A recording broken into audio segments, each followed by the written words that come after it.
just the frames. Got keys to kingdom, unlocking chains. Sober the podcast, open up your brains. Sober the podcast, let's get it,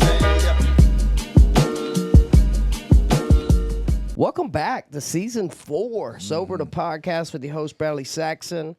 Got our friends CJ, Carlton, Stephen Sanders in the house. Yep.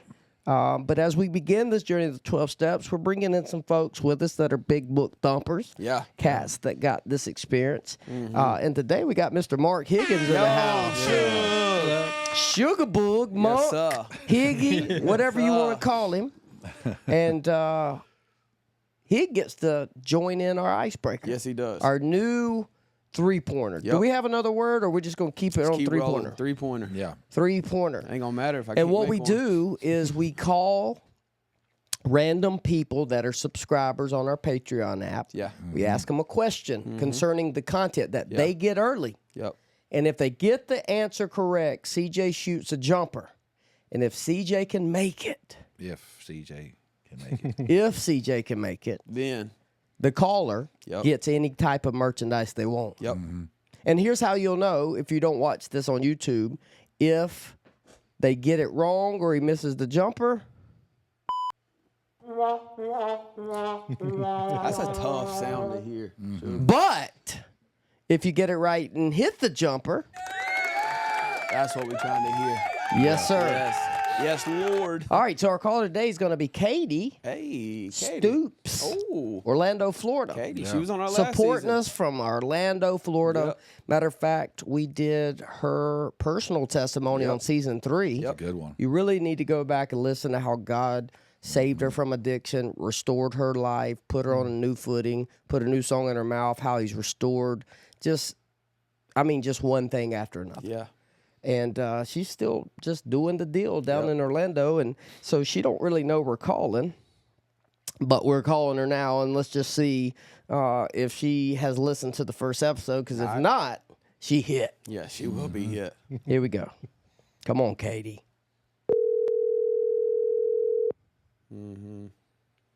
Hello? Katie. Hello. Hello, Katie. B-Rad from Sober the Podcast, not from Malibu. We're doing a new deal this season, the three-pointer, which you are familiar with from the show, but we're putting a little reverse on it. And so we're going to ask you a question. If you can answer the question correctly, CJ's going to shoot the jumpers that you would shoot if you were here. And if he can make it, then you get whatever merchandise you want. Now, CJ is a JL Man graduate, all-star point guard.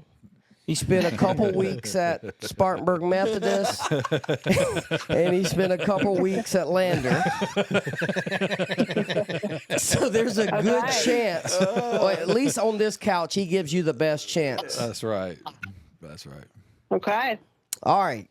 Hopefully I can get it right. You got Who this. was the first member of Alcoholics Anonymous? Bill W. Come on, somebody. Let's go. Yeah. Yeah. Bill W. All right, see. All right, Katie. Here, he's about to shoot live for these shots. If you hear this sound, Katie, can you hear that? I can. That means you lost. Oh, no. But if you hear this, you win.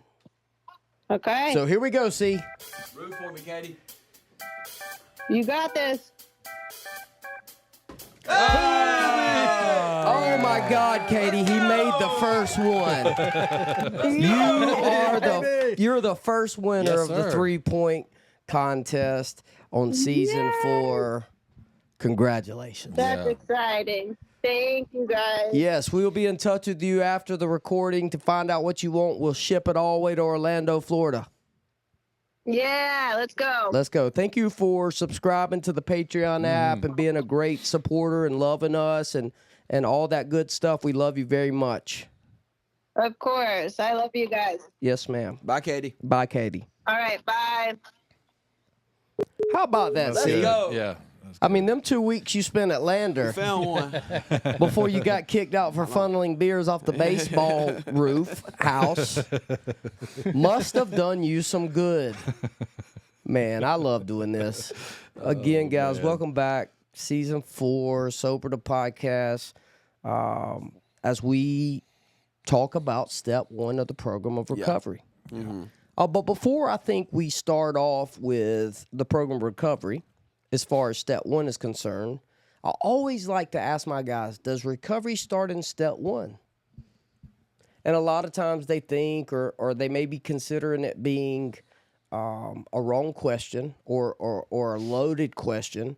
But really what I'm trying to help them understand is that in the forward to the 3rd edition, the last paragraph says that recovery begins when one alcoholic shares his experience, strength, and hope with another alcoholic, right? Yep. And so I think recovery don't necessarily begin when the man starts the step work. Yeah. I think the recovery can begin in his life when a man armed with the facts about himself and the solution carries the message. That's the deal. Right? Because here's the truth. Until you got hope it can do for you, well, I mean, I don't really know that recovery can begin. Yeah. Right. You know, so I really think step 1 starts in the 7th chapter for people who are carrying the message. That's right. 12. Yeah. And a lot of people think, well, we started in the beginning. Well, when I sponsor, I often start on page 95, 96, 97, 98, because it's my chapter to how to approach the new guy. That's right. Yep. Right? And it shows me how to lead them to where I'm at rather than expect them to be where I'm at. Yes. That's right. Yep. Make sense? Yeah. And so I think a good way to break the ice concerning step 1 is just to talk about the 3 steps of 12-step recovery. Yeah.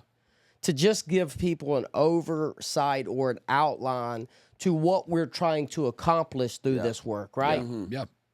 And so I think that it's important to understand this because the steps are broke down into these 3 goals. And when we accomplish these 3 goals, you know, we accomplish being rocketed into that 4th dimension that we talk about, right? Yes. So goal number 1, and I often think that a vision, which is what takes a man's mind to a place he is not, is the first step in taking him there. Yeah.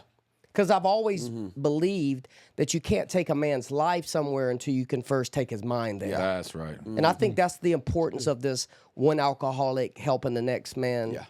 That's where recovery begins. Because what am I doing? I'm taking a hopeless man's mind to a hopeful place. That's right. That's right. Yeah. Right? Yeah. That's Right? Good. That's good. And so I think the first step in the program of recovery after this initial contact is identifying the problem. Yep. Right? Because Yep. let's be honest, like if you get that wrong, Yep. Right. you're going to do a lot of different things, but you're going to get nowhere. That's That's right. right. Right? Because I always feel like the faith that we have, which is the acting on what we believe, the most important thing is what we believe. Yes. If we don't understand alcoholism, you said it best on one of the last episodes, like you needed a man to explain to you what alcoholism was. Yeah. Right. Does no good to have answers if you do not believe the problem. Absolutely. And so we believe in this methodology, the most important thing is identifying the problem. Yes. Right? Yeah. Which ultimately leads you to the second goal, Yep. which is Identify the solution. identify the solution. Yep. Because we believe that the problem defines the solution. Yeah. Every time. Every time. If you have a full understanding of the problem, then you'll have a full understanding of the solution. Yes. Or your understanding of the solution is as good as your understanding of the problem. That's right. Right? But these 2 things are statements. Yeah. Right? We found out steps 1 and 2 are statements. Here's the deal. Outline a program of action, which is goal 3, to seek the solution to solve the problem. Yeah. Yep. That's the good news about outlining a program. It brings you to a desired end. Yeah. Like my belief has to be attached to an action. Yep. What do I need God's help with? Well, in this first journey, I need him to restore me to sanity Yep. because my thinking towards alcohol and drugs is wrong. Yep. Yep. Every And time. so until I'm restored to sanity, I can't improve on my emotional problems, my thinking problems. Why? Because I want to drink to fix them. That's right. Yeah. And I've obtained a problem that even when I don't want to drink over my problems, I do, right? Yep. Right. So we identify the problem, goal 1, identify the solution, goal 2, and then ultimately goal 3 is to outline the program to seek the solution to bring solve the about problem. to solve the problem. Yep. Right, and I love that. Yep. Because we are entering into a process which will solve the problem. Yeah. Like, that's important that we, like, dude, you're not entering in a program that might. I mean, the book says, rarely have we seen a person fail who has thoroughly followed our path. That's right. Right. Right? So there is an outcome that can happen when I submit to these instructions. That's right. And that outcome can be that God restores you to sanity and he gives you this piece that's missing to be able to see the truth. Yep. Yeah. What do I need to see the truth in? I have an allergy to the alcohol. That's right. Right.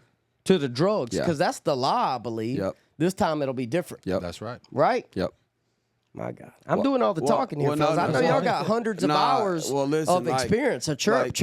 It's firing off. And I just wanted to give a little context as to, like, we didn't just come up with, okay, there's 3 goals, identify the problem, like we didn't come up with that. So in the late 70s, because of the Vietnam War and because of our troops coming back home from combat, addicted to heroin, addicted to alcohol, addicted to cocaine, they were coming back in droves and they were coming back extremely sick. And so our president passed into law a grant for, it was, I think, $1 billion for treatment centers to open up across our country to start facilitating housing for people who were struggling with substance abuse. And so in 1970, this bill passes, and they began opening up these treatment centers. So thousands of people began to move into these treatment facilities, and the only thing that they knew that had any legs or proved any worth was Alcoholics Anonymous. Right. And so the way that they were going to help these people was Alcoholics Anonymous. But these treatment facility programs were 30-day programs. Stop there. Siri, who was our president in 1970? I think it was Nixon. Oh, hold up. I think it was. Hold up. Siri, who was our president in 1970? Richard Nixon was president of the United States in 1970. Okay, Richard Nixon. Old Dick Nixon. That was just for people who didn't know. I knew, yeah. but I just wanted to make sure y'all knew. Yeah. Yeah. Thank you. Richard Nixon. Yeah.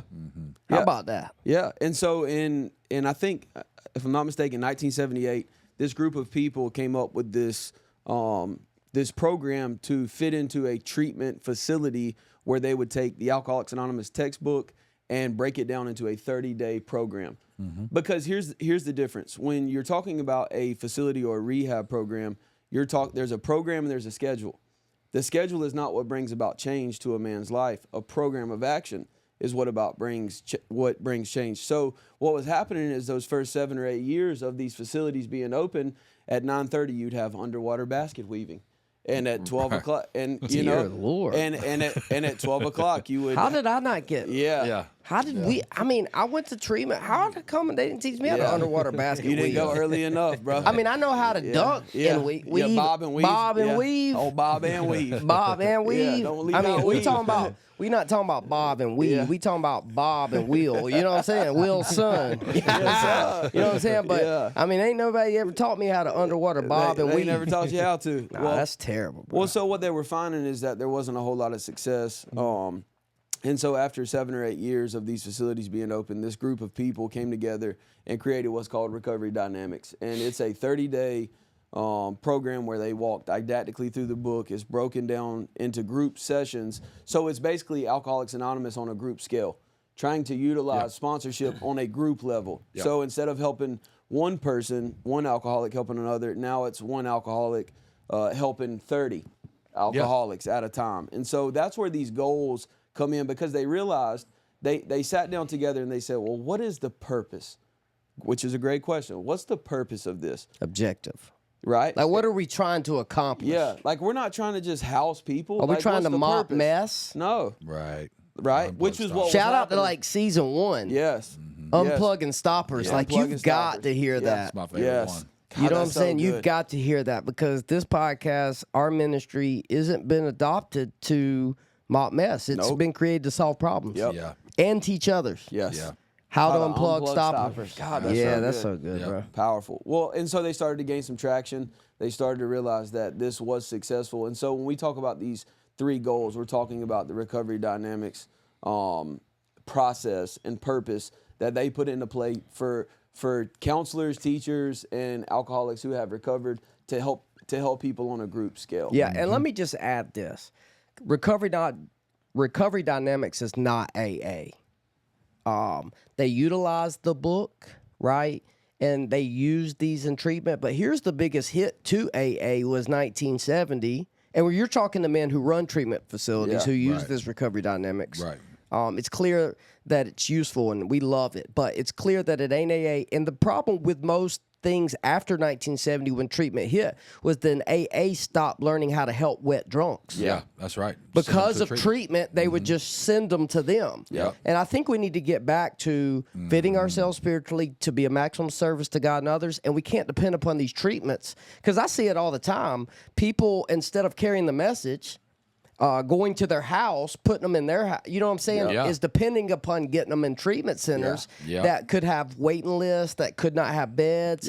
And like, we've got to be armed with the facts about ourselves and this solution so that we can carry the message on a Tuesday night at 10:30 when I can't get them in nowhere and have the ability to put them in my house. Like you said, even if they burn my mattress. Right. It's what I signed up for. That's right. Right. Yeah. And so while that was a great opportunity to create something like Recovery Dynamics, we have to make sure that as AA, which is what we're talking about, our basic text is the big book. That's right. Yeah. Right? Yeah. And everything we need is in that 164 pages. Yes. We typically use this because we run a treatment facility with 71 beds. Yeah. Yeah.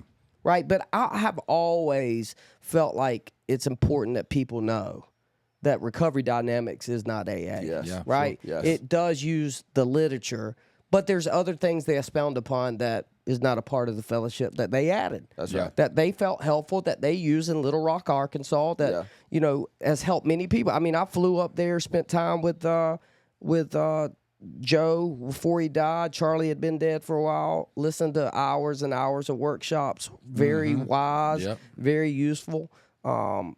And people know him from Joe and Charlie Big Book studies. I mean, they did it for years. Yeah. You know, but I just really feel sure that people need to know that big book, if you pick it up, read it, get a sponsor and do it, it'll help you. Yes. That's right. Right? It'll help you. But this is where we get these three golds. That's where these goals come from. These That's are the outlines and the vision for men who enter treatment. But it's really the vision for people who end up in AA. That's right. Yeah. Right? Yep. You need to identify the problem, need to identify the solution. We need to get you busy living. Yep. It's the same way the book is laid out. Yeah, it is. It's the same way the book is laid out.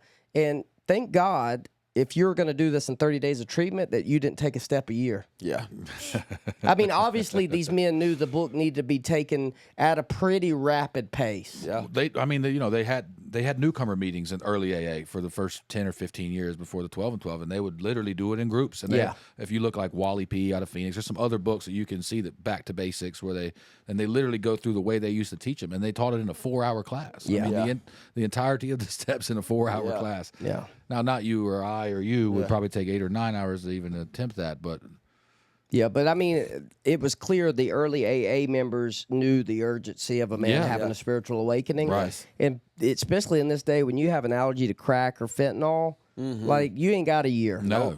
Like you cannot wait a year to treat the spiritual malady. No. You will be shooting dope or Yes, you smoking will. crack or drinking liquor. Like meetings just only go as far as they can go. Yeah. I need to be rocketed through this step work, right? Yeah.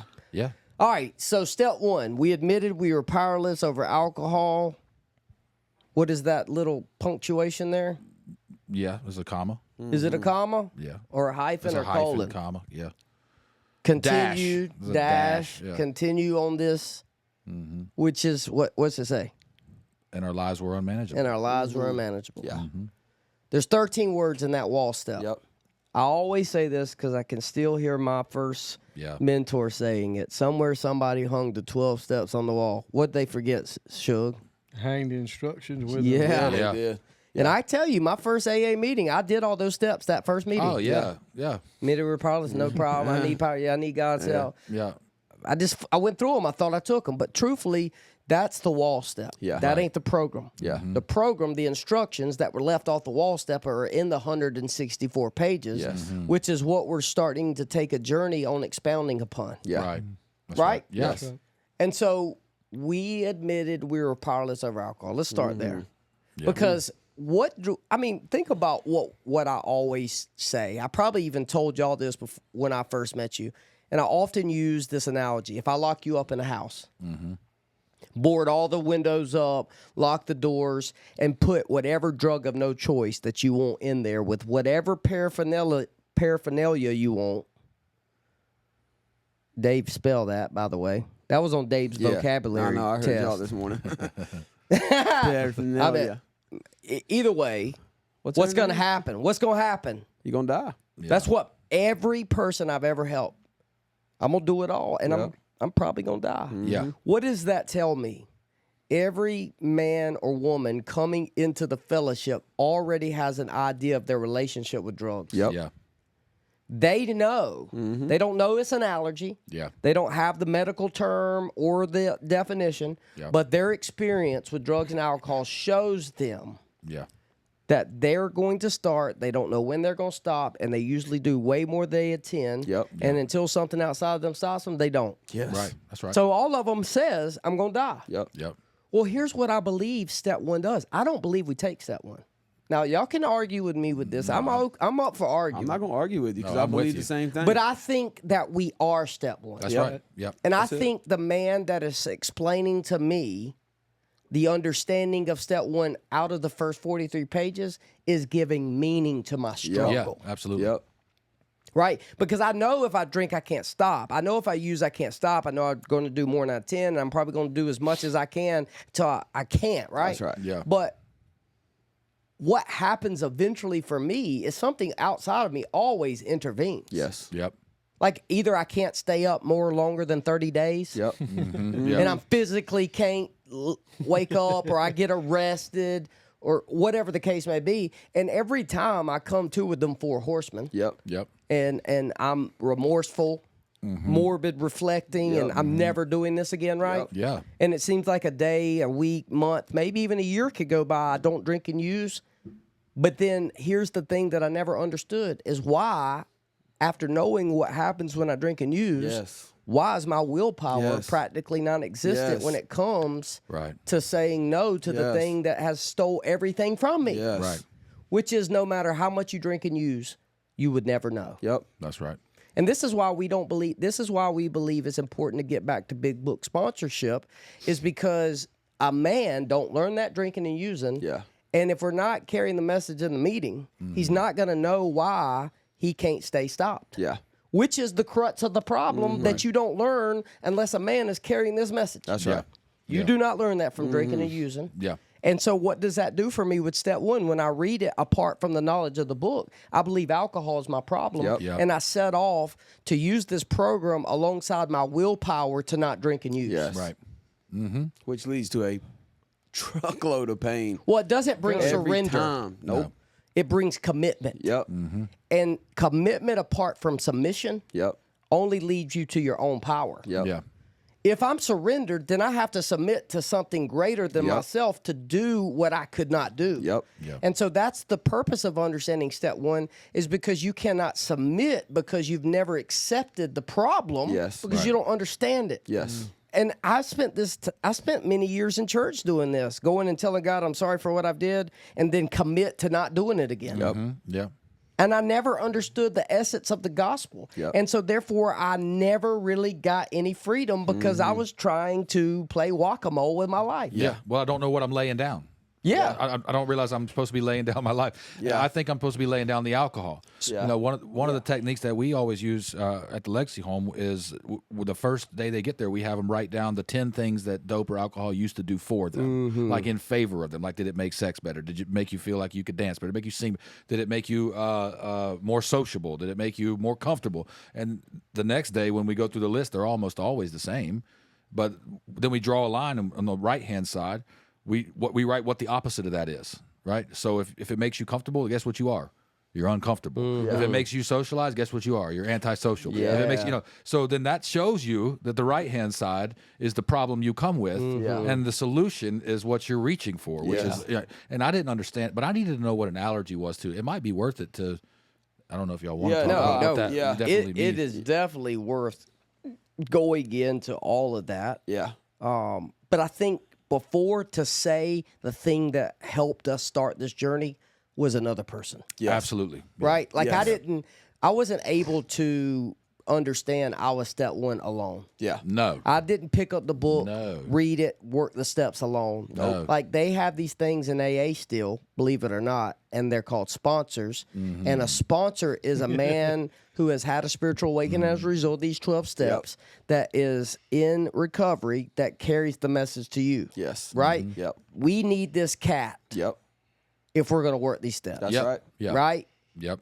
And it's because he's where we're not. And I need him to take me to where I'm not. That's why I think sobriety is about getting at tables with people who are smarter because they're the only ones that can take you where you're not. Yep. Right. Yeah. Right. And so if you've been spinning your wheels in meetings and reading the book and hadn't got a sponsor, that's your next step. Yep. You need to get you need to ask somebody, like, where's the big book sponsors? That's right. And here's how you find one. Ask them if they've had a spiritual awakening result of the steps. If they look at you like a deer in a headlight, keep it That's right. pushing. Yeah. But if they say yes, then they can help you. Yeah. Let them help you, right? Yep. All right. Well, let's break down this step one. So we understand that powerlessness over alcohol, we have a little bit of an understanding on it when we get here because of what happens once we drink. Yep. Right. But let's talk about Dr. Silkworth's opinion and the doctor's opinion, which is right before Bill's story. Yep. Let's talk about what he expounded upon concerning this action that alcohol took on these chronic alcoholics. Yeah. So, he calls it a phenomenon of craving, or he calls it an allergy. And is that what you're getting at? Yeah. And so, right there, I mean, my mind snapped shut, probably like y'all's did too. And I needed somebody to explain to me what he meant by allergy. Because what do you think about when you think of allergy? Yeah. Runny nose. Yeah. Got some hives on you. Got some. Yeah, because when you think of allergy, you've never related that to alcohol and drugs. Nope. No. Over life, we've thought about the allergic reactions people have to peanut butter, peanuts, fish, penicillin. Yeah. What'd you say? Penicillin? Penicillin. Yeah, I almost got that wrong, bro. Anyway. Yes, sir. Well, I know that the problem for me was really that I'm raising my hand in these meetings and I'm saying I'm powerless over alcohol, but I don't know what any of that means. When the guy asked me, "Do you think you have an allergy to alcohol?" I went, "Yes," and then he would say, "Well, can you explain what that means?" "Oh, I have no idea." Like I'm just saying what I think I need to say because I know I'm in trouble and I think that I need your help. And so that's where a good sponsor will come in and start to explain these things right. to you. Bro, do you know what that's called? You know what we used to call that? AA repeater. Yeah. Oh, yeah. I was You just one. Yeah. repeat what you heard in a meeting. Yeah. But the way you find out if they really know what they're talking about is ask them what it means. Yeah. Where'd you get that from? Yeah. They won't know. Yeah. Oh yeah, I mean, and a lot of people are probably that way. When I I would read this book, and it would say altruistic. He'd say, "You know what that word means?" And I would say, "Oh yeah," and he'd say, "What does it mean?" "Oh, I have no idea." Right. So there's a chance the next guy might not know either. Why don't we stop and explain what this word, and he did that whole thing with me. And the allergy was a big one for me. Yeah, it was. Because I Would answer some questions. Well, how can I be allergic to something I'm drinking a quart of? Yet I'm still raising my hand agreeing that I have an allergy. You know, how can I be allergic to something I'm shooting 4 or 5 grams a day? I cannot. That doesn't make any sense. Yeah. And so when you think of allergy, here's the context that it's used concerning drugs and alcohol: an abnormal reaction to a common substance. Yes. Right. Right. There are people out there that drink alcohol that start to feel it. They quit drinking it. They pour it down the sink. Yeah. Yep. Yeah. I mean, so he told me to look at the only way I'll know, because mine is my normal reaction. Yes. But it is an abnormal reaction. Yeah. So the only way I can find out what the other reaction is to talk to other people and find out their experience. Yeah. Right. So he and I both, if we shot a quarter gram of meth, are going to think we can take the VCR apart better than the people Yeah. that Oh, made 100%. it. If I give my mom that, Shug's relating over there. You know that? yeah, like. You did that too? Did that thing ever work again? though? No, because we just took it apart better. We couldn't put it back together better. But like my father, he drinks a 6-pack every day. He's not an alcoholic, but there's never ever a time where he thinks that he's going to sing karaoke better on the 14th beer than he would on the second beer. Yeah. Sure. That's what happens to me. I'm not going on the stage. Yeah. I'm not getting anywhere near it. My name's not going on the list. Yeah. But around 10. I'm getting ready around 13 or 14, like I'm peaking. Yeah. And I suspect it's probably on the next drink. There's no doubt. And you got to consider two things with an allergy. You're either born with it or you form it. That's right. Yeah, that's important. Right. And I think that most of us probably have a gene that's predisposed us to this allergy. Yes. Because I do believe it's hereditary. Yeah. This illness is hereditary. And I believe there are people who have allergies that's never poured enough alcohol on it to know. Yeah. That's right. But that's not our experience. Yeah. No. And that somewhere along the lines, whether we were born with it or we formed it, we crossed this imaginary line where there was no stopping on a non-spiritual basis. Yeah. Right? It was beyond our mental control. Yeah. That the way that this allergy showed itself in our life is when we drank a beer, it created a craving, which is the manifestation that created the second beer that created a more powerful craving, right? Yeah. That created the third beer and on and on and on until we were off to the races. Yeah. Yeah. And this is a medical proven term that separates alcoholics from normal people. Yeah, and let me give some context in the scientific point of view, Please, yes. for the allergy, because this is something that really helped me. You explained this to me, and this really helps me. I try to explain this to the guys. Me too. Yeah. So, in the 1920s, there was this lady in Dallas that was doing research. Martha Stewart? Yeah, could be. Might have been her grandma. That was a joke. So she was doing some research in Dallas, Texas. Betty and- Crocker. Yeah, probably so. And so in the 20s, she would take these bodies and she would be able to do research Study. on their brains. Yeah. Okay. Well, in the 20s, it was culturally, I guess, relevant to live a clean life, give your body to science for research. Well, she ran out of bodies, and so she struck up a deal with the Dallas coroner, and was able to claim unidentified Homeless. Jane Doe, John Doe, homeless. Well, the nature of a lot of the homelessness is drug and alcohol use. Sure. Well, what she started to notice when she cracked their heads open and started looking at their brain, she found this chemical that was deposited in their brain that was called THIQ, which That is, was not found in all these other people's bodies. that's not found. Well, here's the truth. The chemical is THIQ, which is tetrahydroxyquinoline.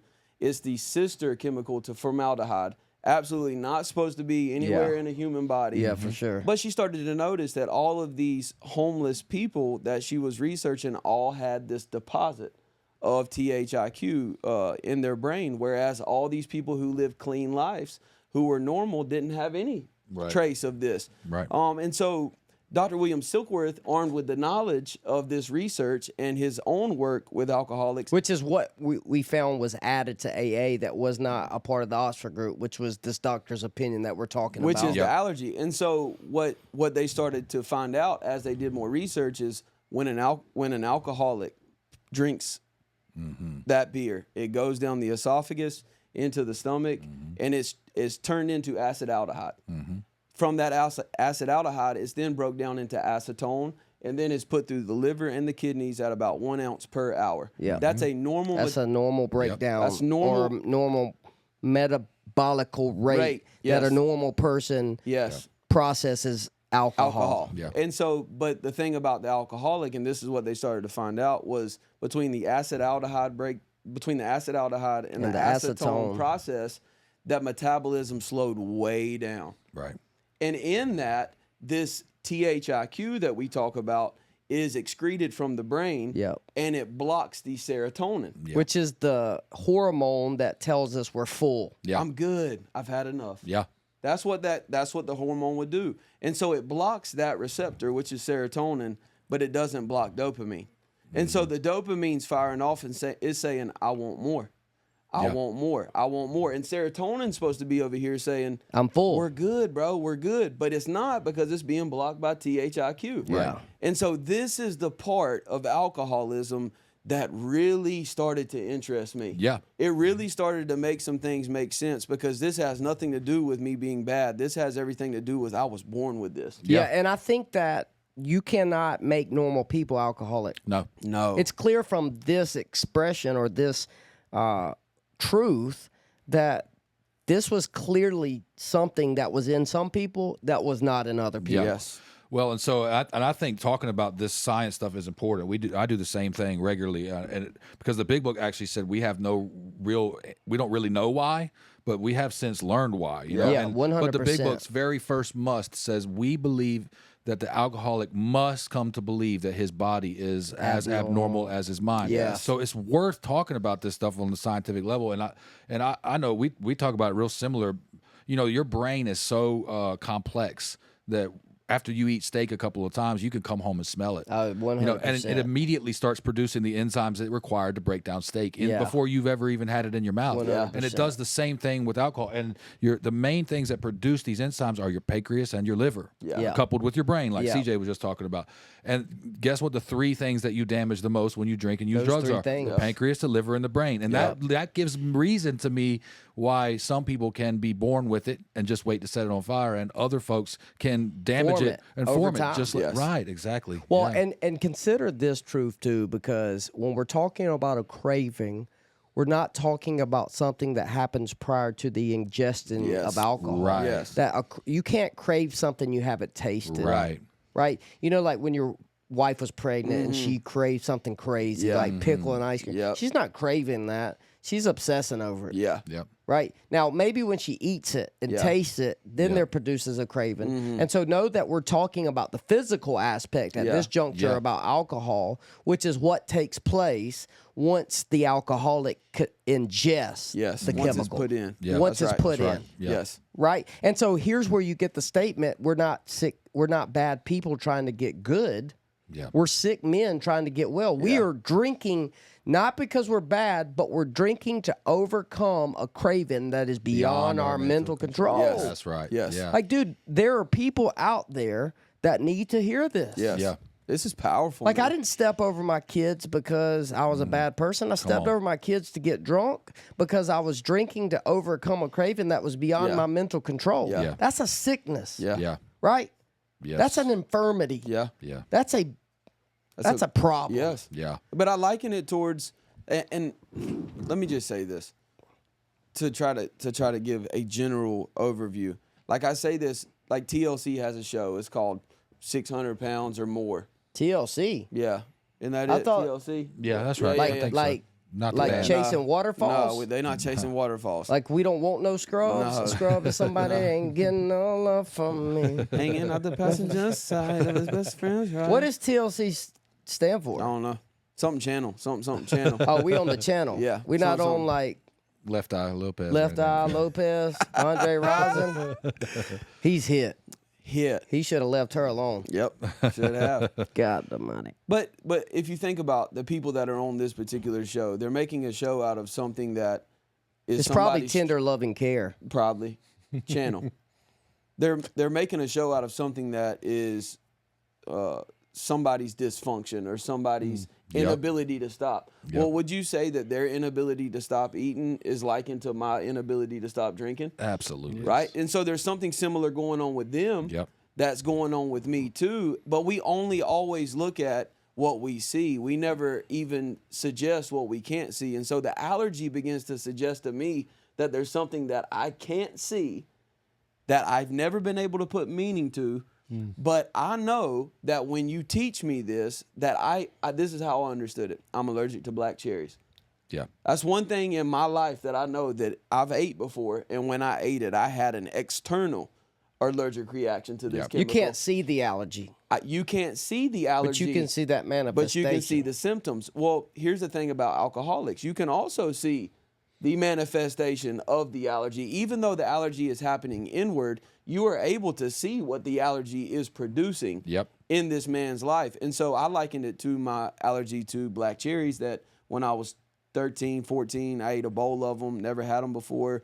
20 minutes later, I start feeling funny. I go to the mirror. I see I look like Hitch. I go downstairs. I freak out. Anyway, end up drinking a whole bottle of Benadryl. Lay down next morning, wake up, feel better. I'm okay. I didn't die. Yeah. And I catalog that in my mind as I'm never eating black cherries again. Yeah. Like, nobody had to convince me of that. Nobody had to come tell me, hey, man, like, maybe you could drink, black cherry flavored water, or Right. let's try it in some other avenue or form. Well, it's because your only problem Was that black I was cherry. was that I was Yeah. allergic. And there's Right. a part of this illness that the allergy Yes. doesn't teach us. Yes. Yeah. And unfortunately for the listener, you're going to have to tune in next week to hear about this second part of this illness Love that. that you could never learn through drinking and using. Yeah. That's right.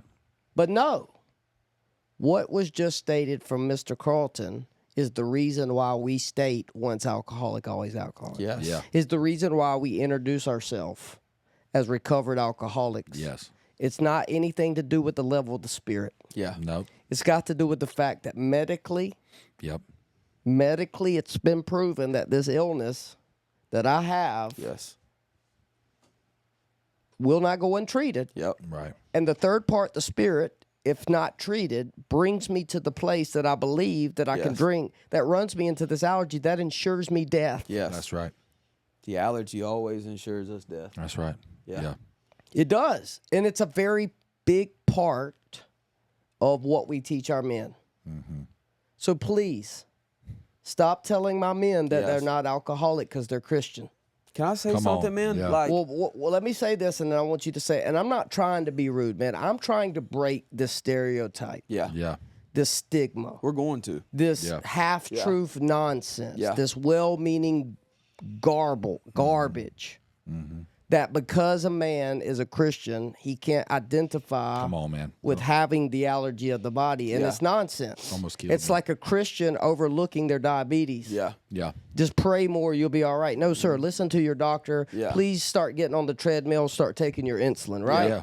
And like we're trying to help people understand that this alcoholism is a disease. Yeah. Yeah. It is a real fatal, chronic, proven disease. Yep. And it's imperative that these men be armed with the facts about this deal. Yes. Yeah. Even though self-knowledge avails them nothing, number one, it teaches them meaning for the history, also gives them facts to share with the next man, right? Yeah. That's right. But here's the truth, man. I've never met a Christian that was, like you said, allergic to blackberries. Was that what you said? Black Cherries. Black cherries. Yeah. And got saved Yeah. and said, you know what? I think I can eat black cherries now that I'm filled with the Holy Ghost. You said it for me. You said it for me. That's all. You know I what was I'm gonna saying? say. Like, I have never watched a man get saved and then all of a sudden, because he's saved, now think that he can eat black cherries. Yeah.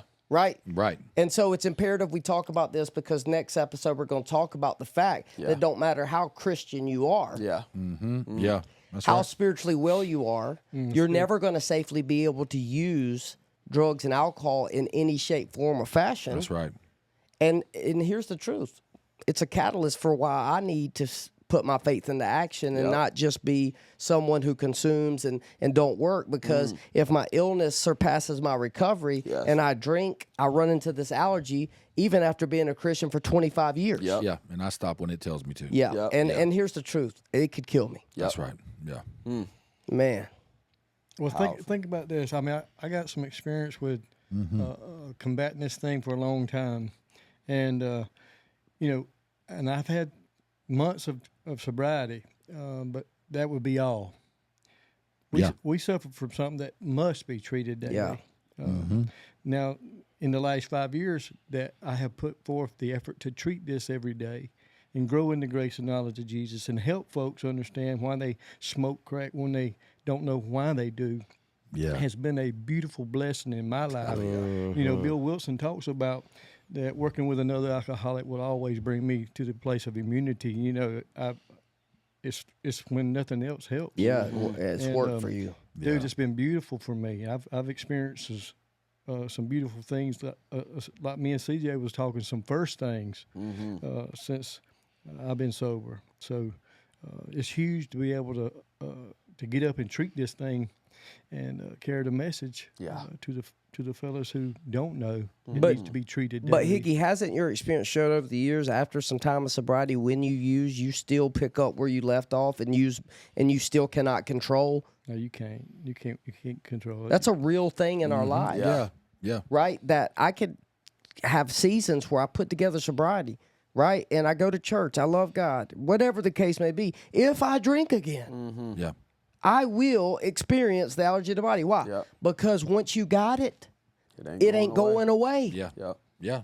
And so it's imperative. I think that alcoholics know it, because for me, can hide with people who don't have it to make me feel like there's things that I can operate in a retrogressive groove that don't spell death for them, but to me. But because I want to be comfortable, I get away from AA, because that holds me to the fire, because they know me better than he knows me. Yeah. And I can hide in these circles. Yep. Yeah. right? And I can jeopardize or justify some of the things I'm doing. But if I'm over here with people who know who I am, that know that this ensures me death, and knows that if I don't stay on a spiritual balance, that I get blocked from God and drink again, and then that could kill. These cats over here are going to hold me accountable for my alcoholism. Yeah.